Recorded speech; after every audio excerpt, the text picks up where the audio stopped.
Sally Chibuzie here. I'm the owner and founder of the brand Unshakable. You know the motto by now. Unshakable is a state of mind. Take your state of mind with you everywhere you go.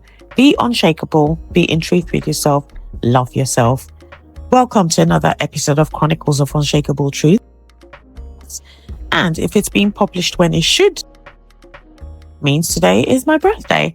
So I'm calling this one Stillness, Spontaneity, and the Love That Lasts. And this is in honor of the introspection I have been through in the last couple of weeks. It's something I usually go through in the month of July.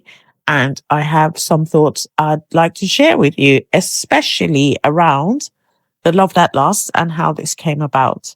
I hope you enjoy it. Every year around my birthday, I pause. But this year, the stillness wasn't just reflective, it was generative. It gave birth to something I didn't even know I was carrying. In a quiet moment, the idea came to celebrate self-love. Simple, spontaneous. But that night, something shifted. The love that lasts was born. A little journal written in just 24 hours, powered by the kind of emotional high only truth can create. And from that night, a ripple began. What started as one event turned into a podcast, into a conversation with Mirella about foundational love, into a reading with Mama and Auntie Obi, love across generations, into my first ever radio interview, and a chance to write about the love that lasts in a weekly magazine. I didn't see any of that coming. All I did was say yes to the moment, to the whisper, to the stillness, and it gave me more than I ever planned for.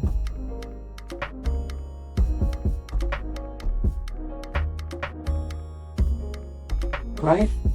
Do you know what I love about this book? The first thing I will tell you is that there are so many books out there, and they're thick, and there's so much writing, and they're labor intensive. This is a booklet. Yeah. You know, and what I love about it is that it's very, very accessible.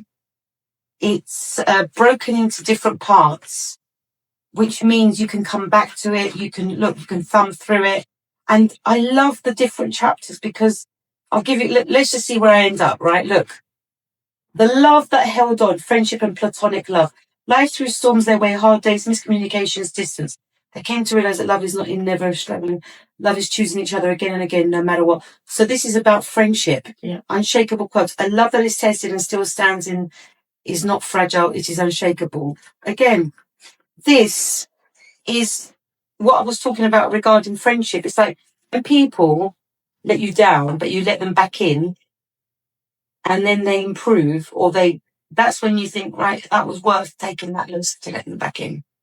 But it's the ones that show you time and time again who they are. Yeah.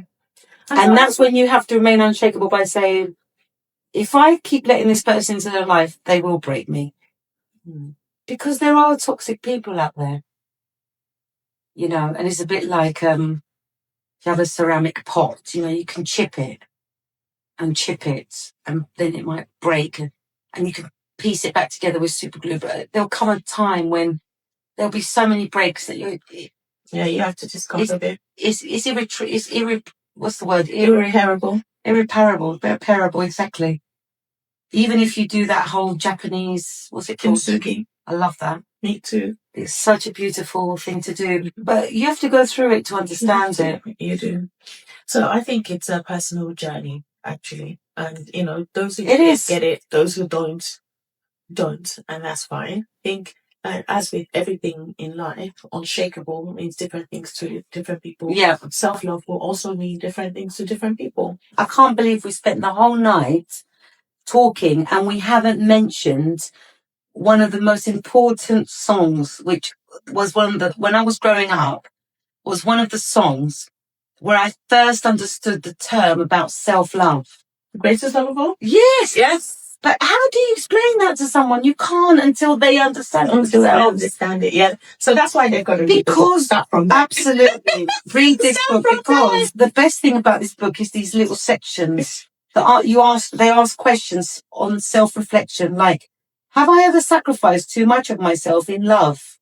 How can I make space for both myself and others? I love it. And no need to quarrel. No, You don't need quarrel to about quarrel, it, no. but make it diplomatic. Give a diplomatic answer, refusal, or whatever it is. Auntie says here, and this is directed at you, was there a point in your life when you realized that loving deeply doesn't have to mean losing yourself? I think that's actually what you just said. What I've just said. What I've just said. I'm not, excuse me, I'm not a quarrelsome type of person, so I try as much.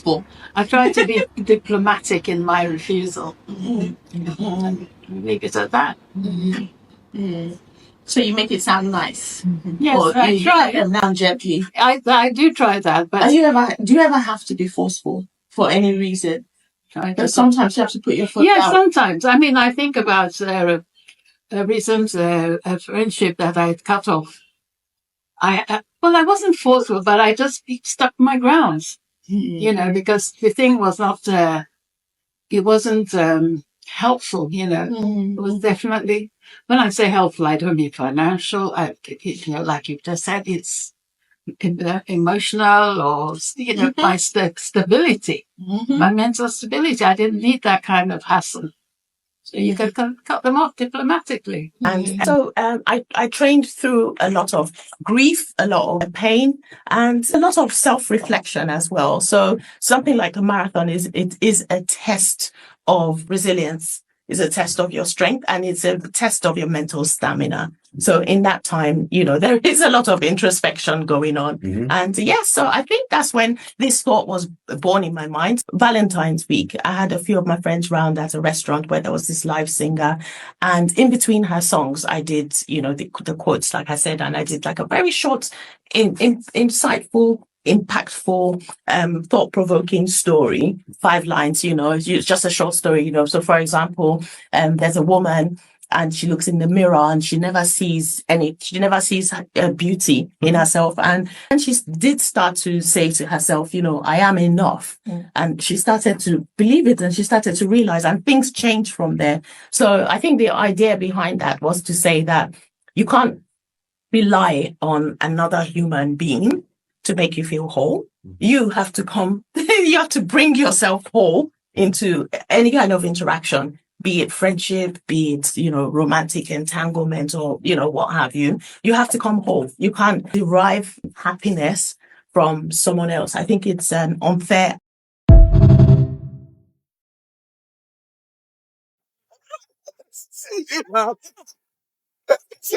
It's up. I'm moved to say it. Like, I don't get stuff on my mind. Hi, Enfield. Hi. I'm gonna go. Thank you.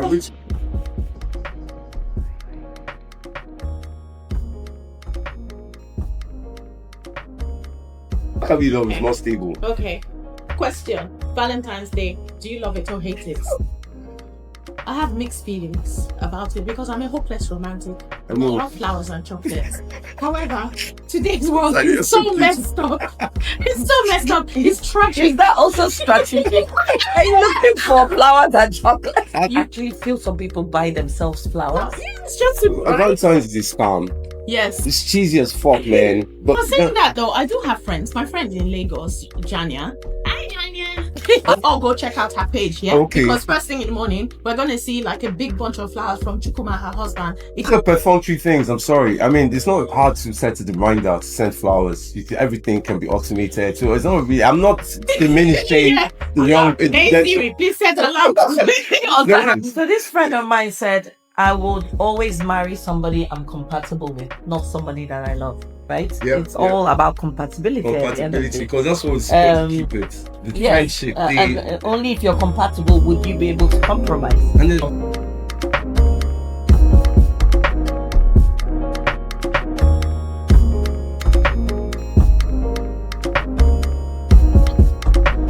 This year, I've fallen in love with being brave in small, sacred ways.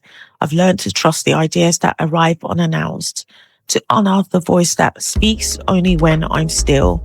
That's where my best episodes of growth have lived. Not in the polished plans, but in the deep pauses, the gut-led yeses, the quiet miracles.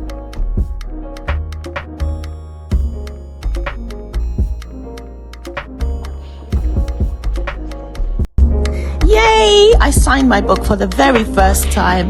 Charlie, it had to be you. Thank you. An unshakable moment filled with gratitude. Thank you so much for your love.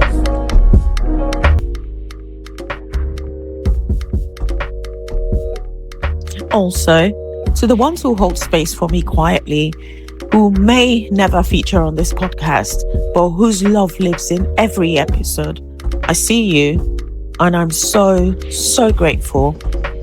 This bit's for you.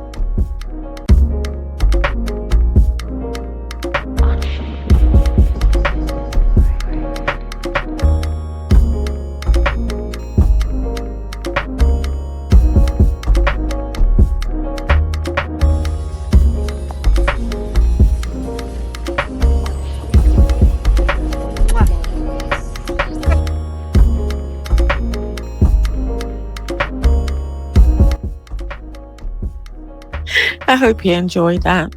This birthday, I don't wish for more noise. I wish for more stillness, more softness, more spontaneous acts of creation.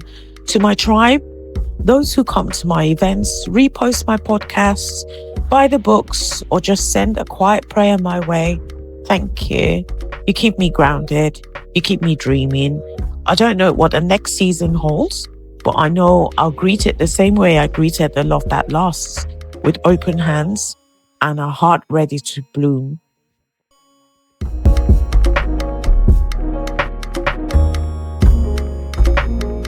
So here I am, another year around the sun.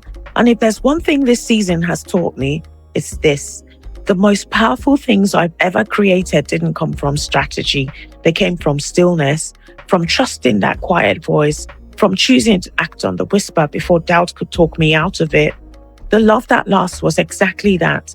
A spark that became a journal, and then a podcast, and then a conversation with Mirella, and a sacred reading with Mama and Auntie Obi, and a moment of reflection on what love in all its forms really means.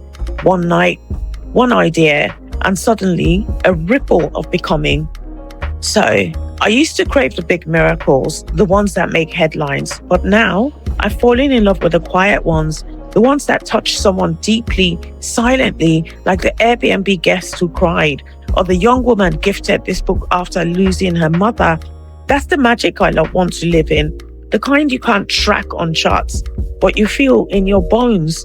So, to my people, my tribe, who show up even when it doesn't make sense, thank you. To those who love me in the shadows, whose fingerprints are all over my healing, this one's for you too. And to the next version of me, may I keep creating from stillness. May I keep saying yes to the whispers. And may I never forget that the love that lasts was always, truly always inside me.